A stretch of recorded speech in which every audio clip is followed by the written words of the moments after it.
성경을 읽으면서 우리는 종종 특별한 느낌을 가질 때가 있습니다. 왜냐하면 극과 극의 사건, 은혜의 만남을 보면서 넌센스를 경험할 때가 있습니다. 신앙의 세계와 불신앙의 세계, 믿음 있는 사람과 믿음 없는 사람, 믿음 있는 사건과 믿음 없는 사건을 이게 대립해서 볼 때 여기서 우리는 굉장한 그런 넌센스를 느낄 수도 있고 해학을 느낄 수밖에 없습니다. 성경으로 돌아가 봅시다. 구약에 보면 야곱이라는 사람이 있습니다. 야곱의 아들 요셉은 그 형제들에 의해서 팔렸습니다. 그리고 애굽으로 갔습니다. 그는 죽지 않았습니다. 고생은 많이 했습니다만은 마침내 애굽에서 애굽을 총괄하는 총리 대신이 되었습니다. 그 영광된 권세의 보좌에 앉았습니다. 그러나 여러분 성경 보시는 바와 같이 야곱은 그 요셉이 죽은 줄 알고 13년 동안을 울었습니다. 내 아들 죽었다고. 아들이 많지만은 그 아들을 특별히 사랑했기에 그 아들에 대한 연민과 슬픔을 극복할 수가 없어서 그렇게 13년 동안을 울고 있는데 이쪽에서는 아버지는 울고 있는데 저쪽에서는 아들이 영광을 누리고 있습니다. 자, 이 두 사건을 어찌 보아야 하겠습니까? 신약 성경에 와서 보면 회당장에 야이로라고 하는 사람이 있는데 그의 딸 12살 된 딸이 병들었습니다. 예수님께 가서 무릎을 꿇고 내 딸을 살려주세요. 부탁을 하게 됩니다. 예수님께서 그리하자, 너희 집에 가자, 같이 가게 됩니다. 지금 환자가 누워있는 집을 향해 가는데 집에서 사람이 나왔습니다. 당신 딸이 이미 죽었습니다. 그런 거로 예수님을 모시고 갈 필요가 없습니다. 이렇게 중도에 말리게 됩니다. 자, 이제 이 회당장 야이로는 딜레마에 빠졌습니다. 병들었을 때 의원 되는 예수님을 모시고 갔지만은 이미 죽었다는데 예수님을 모시고 가야 하겠습니까? 말아야 하겠습니까? 이 딜레마에 빠졌어요. 진퇴양난이에요. 바로 그런 순간에 예수님이 귀한 말씀을 하십니다. 믿기만 하라, 네가 하나님의 영광을 보리라. 이미 죽었다는 소식을 받고도 야이로는 예수님을 모시고 집에 갑니다. 집에 갔더니 많은 동네 사람들이 모여서 울고 있습니다. 소리를 내서 울고 있습니다. 예수님 조용히 말씀하십니다. 죽은 것이 아니라 잔다. 그랬습니다. 많은 사람들이 비웃었습니다. 죽은 거 확실한데, 죽은 것이 확실한데 잔다라니 무슨 소리냐. 그러나 예수님은 조용하게 들어가서 이 딸을 일으킵니다. 달리다 쿰, 딸아 일어나라. 딸이 일어납니다. 자, 여기서 한번 생각해 봅시다. 믿음 있는 예수님과 믿음 없는 모든 사람들, 중간에 믿을 수도 있고 안 믿을 수도 없이 우왕좌왕하는 야이로라는 사람, 이 믿음의 문제를 놓고 이 관계된 사람들이 이렇게 서로 다른 생각, 다른 마음, 다른 느낌을 가지고 만났더라는 얘기죠. 여기 또한 넌센스가 있죠. 또 하나의 요한복음 11장에 보면 예수님이 사랑하던 나사로가 죽었습니다. 분명히 죽었습니다. 죽은 걸 알고 계십니다. 그러면서 예수님 말씀하시기를 나사로가 잠들었느니라. 우리가 깨우러 가자. 아주 해악이 있는 얘기예요. 네? 이렇게 말씀하시거든요. 그러니까 옆에 사람이 또 대답이 재미있어요. 잠들었으면 깰 겁니다. 뭐 깨우러 갈 것까지야 없지 않습니까? 예수님이 다시 말씀하십니다. 죽었느니라. 내가 잔다고 한 것은 죽었다는 뜻이다 라고 말합니다. 예수님은 자는 것을 죽음으로 말하고 있어요. 죽음을 잠으로 말하고 있어요. 예수님 한 말씀 더 하셨습니다. 이렇게 된 것을 내가 기뻐하노라. 내가 죽어가는 것을 만났으면 살릴 수밖에 없었는데 죽었으니 죽은 자 가운데서 살리는 역사를 이루게 될 테니까 죽은 것은 잘한 것이다. 그 잘된 것이다. 그런 거로 나는 기뻐하노라. 정말 성경을 읽어가다 보면요, 이러이러한 장면이 굉장히 헷갈립니다. 이해하기가 어렵습니다. 넌센스요, 해악이요. 그렇지 않습니까? 이 사건 앞에, 이 엄청난 삶과 죽음의 사건 앞에서 이렇게 해악이 이루어지고 있어요. 넌센스입니다. 본문에 보면 예수님께서 십자가에 죽었습니다. 분명히 죽은 사실 앞에 이 사실을 알고 두 제자가 엠마오로 가고 있습니다. 그들은 실망했습니다. 그들은 늘 말한 바와 같이 이스라엘을 회복할 자라고 믿었노라. 이스라엘을 회복할 자. 그는 능한 자요, 그는 지혜로운 자요, 그는 권능의 자야. 그가 이스라엘을 구원할 줄로 믿었는데 비참하게 죽었다. 이 슬픔을 안고 지금 엠마오로 돌아가고 있습니다. 그런데 오늘 본문에 보는 바와 같이 부활하신 예수님께서 이 사람들을 뒤따라갑니다. 같이 갑니다. 부활하신 예수님을 못 알아봅니다. 그러다 보니까 주고받는 말이 오늘 성경 아무리 읽어도 얼마나 재미있습니까? 무슨 걱정들이 이렇게 많으냐? 그러니까 당신은 예루살렘에 있으면서 그 엄청난 사건을 모른단 말이요. 당신만 몰라요? 뭔데? 예수님이 죽었어요. 그때 예수님이 하신 말씀입니다. 오늘 본문에 본 바와 같이 성경에 말씀한 바를 더디 믿는 자들이요. 더디 믿는 자들. 슬로우 빌리버. 슬로우 빌리버. 전 가만히 생각해 보니까 더디 믿는 자, 더디 믿는 자, 슬로우 빌리버, 브라데이스 카디아스, 브라데이스 카디아스. 더디 믿는 자라는 이 말 한마디 속에 복음이 있어요. 지금은 믿지 못하지만 믿게 될 것이라고. 난 now, 지금은 아니요. 그러나 곧 믿게 될 것이다. 그런 영망을 말하고 있잖아요. 그런 소망을, 예수님의 믿음이요, 이것이.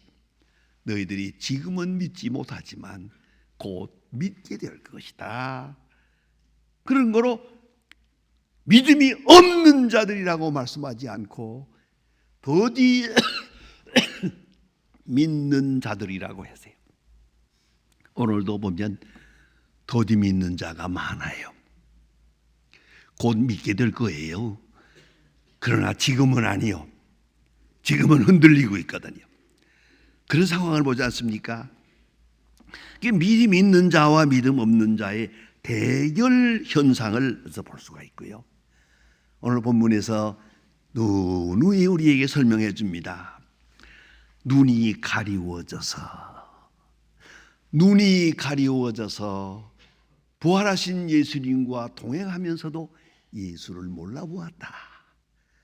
예수님과 함께하면서 예수님을 몰랐다. 이게 얼마나 참 기가 막힌 얘기입니까? 그런가 하면 31절에 가서 보면 눈이 밝아져서 예수님을 알아보더라. 눈이 가리워졌다. 눈이 밝아졌다. 이 귀한 역사가 함께 따라가야 되는 거예요. 부활 사건은 엄연한 객관적 사실이지만 그에 대한 부활 신앙은 눈이 가려워진 자에게는 없고 눈을 뜬 사람에게는 있고, 이 엄청난 이 부활 사건에 대한 실존적 기적이 오늘 본문에 나타나 있습니다. 참으로 고마운 복음이라고 생각합니다. 더디 믿는 자들이여. 거기다가 줄을 조금 붙이면 조금 있으면 믿게 될 사람들, 그런 얘기란 말이에요. 언젠가는 확실하게 믿게 될 사람들, 그러한 복음적 의미가 여기에 있다고 생각합니다. 그러면 예수님께서 이제 해석을 하십니다. 왜 지금은 못 믿느냐? 왜 그 부활의 영광을 못 믿고 그 부활의 기쁨을 지금 체험할 수 없다는 거냐? 첫째는 잘못된 기대감 때문입니다. 집착한 욕망 때문입니다. 세속적인 욕망. 오늘 본문에도 보면 그런 말씀이 있잖아요. 이스라엘을 회복할 자라고 믿었노라. 세속적인 욕망이 있었어요. 메시아의 대망 사상, 메시아를 기다린다고 하지만은 그 메시아는 지극히 세속적이고 민족적이고 이 세상의 것이었어요. 메시아가 와서 이 나라를 회복하고 이 경제를 회복하고 정치를 회복하고 도덕을 회복하고 메시아의 영광, 그 솔로몬의 영광이 다시 이 땅에 회복되기를 바라는 간절한 마음 말입니다. 이 세속적인 욕망이 있었어요. 끈질긴 욕망. 이것 때문에 예수님을 알아볼 수가 없었어요. 오늘 여기에 엠마오로 가는 제자들이 그 말하지 않습니까? 이스라엘을 회복할 자라고 믿었노라. 그런데 죽어버렸다. 그러니까 모든 세속적인 욕망, 메시아에 대한 기대가, 그 모든 소망이 그냥 박살이 나고 말았단 말이에요. 그래서 슬퍼하는 건데요.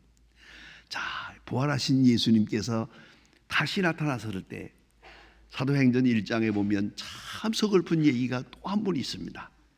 부활하신 예수님을 딱 쳐다보면서 저자들이 하는 말입니다.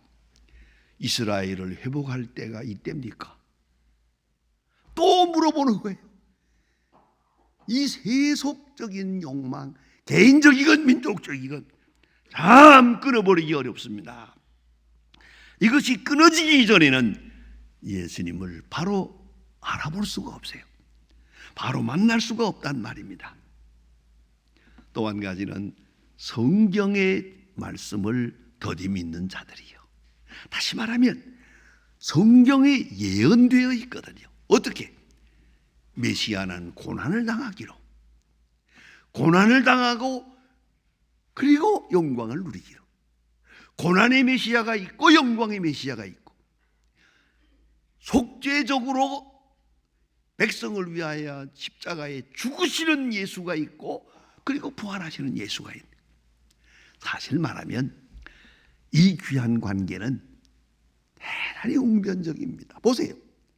죽음이 없다면 부활이 있겠습니까? 고난의 메시아가 없이 영광의 메시아가 없는 거예요. 우리는 너무나도 이걸 잘 경험하고 있어요. 매일매일 같이 고난이 있고야 기쁨이 있고, 슬픔이 있고야 행복이 있고요, 많은 고생을 하고야 지혜가 있고요. 이런 과정을 그렇게도 많이 경험하고 듣고 보고 하면서도 오늘도 여전히 우리는 성경의 이야기를 더디 믿어요. 성경을 읽을 때도요, 꼭 자기에게 좋은 것만 읽어요. 그저 듣기 좋은 거, 그냥 병자가 나았다, 죽은 자가 살았다. 누가 복을 받았다. 이런 건 좋지만은 욥이 고생을 했다. 모세가 이렇게 고생을 했다. 아브라함이 이렇게 나그네로 살았다. 그건 마음에 안 들어요. 아브라함이 복의 근원이라면서요. 그러나 일생 동안 발붙일 만큼도 자기 땅에 없었대요. 그러니까 부동산 가지고 있는 사람은 이게 얘기가 안 되잖아요. 예? 그런데 아브라함은 복된 자예요. 그 아브라함이 복을 믿을 때 그 이상하게 이쪽은 믿고 싶지 않고 이쪽만 믿고 싶은 거예요. 그게 우리의 생각이에요. 그래서 성경을 읽을 때도 성경을 순수한 마음으로 읽어야 되는데 성경에서 자기에게 편리하고 자기의 욕심에 관계된 거 그것만 이렇게 믿고 생각하고 있다. 그런 거로 예수님 말씀하십니다. 성경에 메시아는 와서 고난을 받으리라고 이미 예언되어 있지 않느냐. 왜 고난의 메시아는 믿지 않고 영광의 메시아만 믿으려고 하느냐. 성경 진리를 바로 믿지 않는 자들이라고 이렇게 꾸짖습니다. 또 하나는 이 사람들은 죽음이 없는 영광을 바라했거든요. 그렇습니다. 여러분, 죽음이 있고야 부활이니 아닙니까? 부활의 영광을 생각하면서 죽음을 부인해서는 안 되죠. 죽음을 인정해야 부활의 아침이 있는 거거든요. 중국에서 선교사의 딸로 태어나서 아주 큰 역사를 이루었던 아그네스 샌포드라고 하는 분이 있습니다. 그분이 쓴 기도에 대한 편지라고 하는 책에서 깊은 감동적인 말을 하고 있습니다. 기도하는 순간까지도 여러분 잘 생각합시다. 하나님 앞에 기도하는 시간이에요. 시간. 그 순간까지도 욕망을 버리지 못해요. 분노를 버리지 못해요. 나약함과 허약함을 버리지 못해요. 이래서 기도하면서도 고민이 되건 딱 한 가지 생각해라. 나는 곧 죽을 것이다 라고 생각하라. 메멘토 모리. 나는 죽을 것이다. 나는 곧 죽을 것이다. 언젠가는 죽을 것이다 라고 스스로에게 말하라. 그리하면 생명의 주인 되신 하나님의 주권에 대해서 겸손히 순종하게 되고 불가피한 죽음을 환영하며 죽음 다음에 있는 영생을 바라볼 수 있고 그 소망으로 앞에 있는 어두운 그림자를 극복할 수 있다. 대단히 중요한 말씀입니다. 여러분 욕심이 있어요? 곧 죽을 거라고 생각해 보세요. 끝없는 근심이 있어요? 곧 죽을 거라고 생각해 보세요. 아무 문제도 없어요. 잘난 것도 없고 못난 것도 없고 성공도 없고 실패도 없어요. 여러분 죽음 뒤에만 영생이 있다는 걸 잊지 말아야 하는데 이 엠마오로 가는 제자들은 죽음이라고 하는 사건을 너무 크게 이게 끝이라고 생각했어요. 그러나 예수님은 말씀하십니다. 죽음은 당연한 것이고 죽음 뒤에가 부활이 있는 것이다 라고 말합니다. 이건 생태학적인 죽음이 아니에요. 구속사적인 죽음이라는 것을 확인해야 합니다. 또 한 가지 잠깐 더 지나가면서 꼭 말하고 싶은 게 하나 있어요. 왜 엠마오로 가는 제자들이 이렇게 됐냐. 예수님이 넌지시 충고하는 말씀이 있어요. 이 사람들이 뭐라고 하는 거 아니? 예수님이 이렇게 비참하게 죽었습니다. 그런데도 놀란 것은 새벽에 예수님의 시체를 보러 갔다가 여인들이 시체는 못 보고 천사만 보았답니다. 다른 제자들도 따라가 보았다가 시체를 못 보고 왔답니다. 부활했다고 하는데 하고 말합니다. 그 다음에 딱 한마디 내가 하고 싶은 게 있어요. 예수님이 꼭 그 말씀 하고 싶었을 거예요. 야, 이놈들아, 너도 가봐야 될 거 아니야? 이랬다더라 하지 말고 무덤을 찾아가야지. 어째서 엠마오로 오고 있는 거냐 너희들은. 아주 소극적이에요. 이걸 잊지 말아야 합니다. 적극적이래야죠. 아주 재미있는 얘기가 있어요. 어떤 분이 아주 하나님이 있느냐 없느냐 도대체 아주 신앙이 없어요. 그 때문에 목사님을 괴롭혀요. 그렇게 목사님이 그러지 말고 그저 무조건 내가 부탁하는데 당신 성경 읽어봤냐고. 성경 마태복음 좀 읽다 말았죠. 그거 가지고 되겠냐고. 하나님 말씀인데 도도 말고 10번만 읽으라고. 신구약 성경을 10번만 읽고 나서 나와도 얘기하자고.